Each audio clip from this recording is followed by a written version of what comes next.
اس لیے میں صرف اپنی ماں اور بہنوں سے ایک بات کہہ کر اپنی باتیں ختم کرتا ہوں۔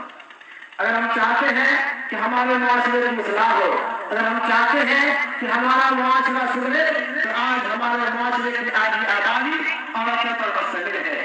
ان عورتوں کا صحیح ہونا معاشرے کا صحیح ہونا ہے، اور ان عورتوں کا بگاڑ معاشرے کا بگاڑ ہے۔ اگر آج یہ معاشرہ بگڑا ہوا ہے، اگر آج یہ معاشرہ خراب ہو چلا ہے، تو آپ یقین جانیے اور بالکل یقین جانیے کہ اس میں سب سے بڑی وجہ ہمارے ماں اور بہنوں کی ہے کہ آج ہمارے ماں اور بہنیں نہ جانے کن طرح کے خرافات میں، کن طرح کے بگاڑ میں مبتلا ہے۔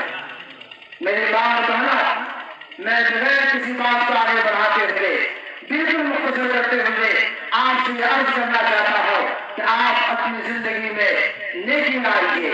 آپ آقا نامدار جناب محمد رسول اللہ صلی اللہ علیہ وسلم کی سیرت کو پڑھیے، ان کے مطابق اپنی زندگی کو ڈھالیے۔ آپ قرآن کی تلاوت کیجیے، نماز کی پابندی کیجیے، اپنی شرمگاہ کی حفاظت کیجیے، پردے کا اہتمام کیجیے۔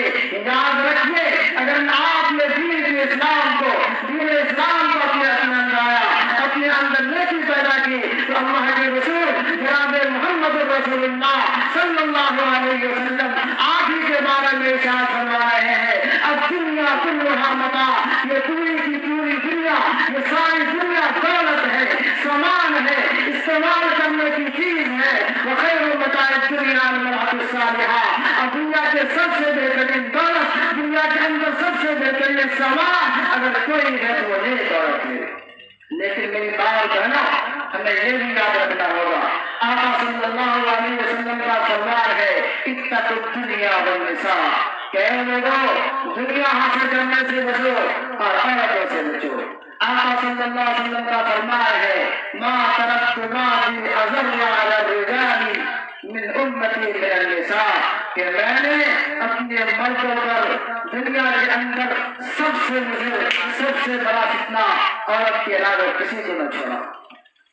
میری ماں اور بہنوں، بظاہر آقا صلی اللہ علیہ وسلم کی حدیث میں تعارف سمجھ میں آ رہا ہے۔ ایک جگہ تو آپ کے بارے میں فرمایا گیا کہ آپ دنیا کی سب سے بہترین دولت ہے، دوسری جگہ یہ کہا جا رہا ہے کہ عورتوں سے بچو، عورت دنیا کا سب سے بڑا فتنہ ہے۔ میری ماں اور بہنوں، حدیث میں کوئی تعارف نہیں، رب اپنی زندگی کو